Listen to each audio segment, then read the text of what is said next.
Hello friends, আজ আমি দীপ্তির পৃথিবী থেকে আরেকটি গল্প নিয়ে ফিরে এসেছি। গল্পটি ভালো লাগলে লাইক কমেন্ট করবেন এবং আমার চ্যানেলটিকে সাবস্ক্রাইব করে আমার পাশে থাকবেন। গল্পটির নাম আঁধারের বাসিন্দা। তালা খুলতেই একটা আষ্টে গন্ধ এসে ঝাপটা মারল সুদীপার নাকে। বৃষ্টির দিনেই পুরনো বাড়িতে এরকম গন্ধ ওঠা বিচিত্র কিছু নয়। সুদীপা নিজে অভ্যস্ত এই গন্ধের সাথে, কিন্তু তবুও আজ গাটা কেমন যেন গুলিয়ে উঠল। কোনো মতে নিজের কাক ভেজা শরীরটাকে ঠেলে নিয়ে গেল স্নান ঘরে। শাওয়ার চালিয়ে দাঁড়িয়ে পড়ল নিচে। শরীরটা কাঁপছে থরথর করে। শাওয়ারের জল এক নাগাড়ে পড়ছে চোখে মুখে। পাহাড়ি এলাকা, এখানে জলের ব্যবহার করতে হয় খুব পরিমিত, কিন্তু সুদীপার আজ ভ্রুক্ষেপ নেই এসবে।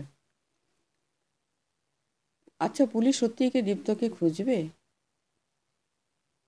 ওরা তো সব শোনা মাত্রই বলে দিল যে সে কোনোভাবে খাদে গড়িয়ে পড়েছে। বাড়িতে কি এখনই সব জানাবে সুদীপা, নাকি অপেক্ষা করবে সকালের? কারেন্ট নেই। ভেজা শরীরে মোমবাতির সন্ধানে এদিক ওদিক হাতড়াতে হাতড়াতে হঠাৎ সুদীপা খেয়াল করলো বাইরের দরজাটা হাট করে খোলা। চমকে উঠল সে।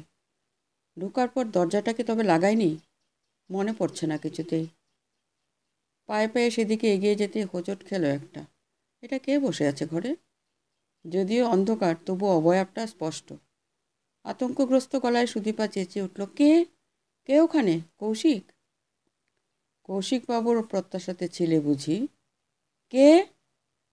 চিনতে তো ঠিকই পেরেছ সু, আমি তোমার দীপ্ত। দীপ্ত? অজানা আগন্তুকের আতঙ্কে যতটা না ভয় পেয়েছিল সুদীপা, এবার তার থেকে অনেক গুণ বেশি ভয় পেল পরিচিত মানুষটার কণ্ঠস্বরে। আমাকে ওখানে রেখে কেন চলে এসেছিলে সু? তুমি জানো না বৃষ্টিকে আমি কতটা ভয় পাই? সুদীপা জানে দীপ্ত কতটা ভয় পায় বৃষ্টিকে। আজ থেকে বছর 7 আগে এক ভয়ঙ্কর বৃষ্টির দিনেই তো গাছের ডাল পড়ে লোকটা সারা জীবনের মতো পঙ্গু হয়ে গেছিল। দীপ্ত হুইল চেয়ারটা ঠেলে এগিয়ে আসছে ওর দিকে। গলাটা শুকিয়ে যাচ্ছে সুদীপার। দীপ্ত এসে দুহাত দিয়ে জড়িয়ে ধরল ওকে।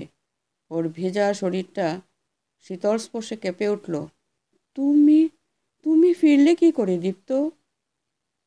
ওরা নিয়ে গেল আমাকে। কেমন ফেসফেসে শোনালো দীপ্তর গলাটা। কারা? আশেপাশে ওদের দেখতে পাচ্ছ না? না। কাদের কথা বলছো তুমি? ওই যে আধারের বাসিন্দা যারা, যে আধারে আজ তুমি আমাকে ফেলে এসেছিলে। দীপ্ত, চিৎকার করে উঠল সুদীপা। তোমায় ছাড়া যে আমার এক মুহূর্তও চলে না সু। আমাকে ফাঁকি দিয়ে কোথায় পালাবে ভেবেছিলে? না, না।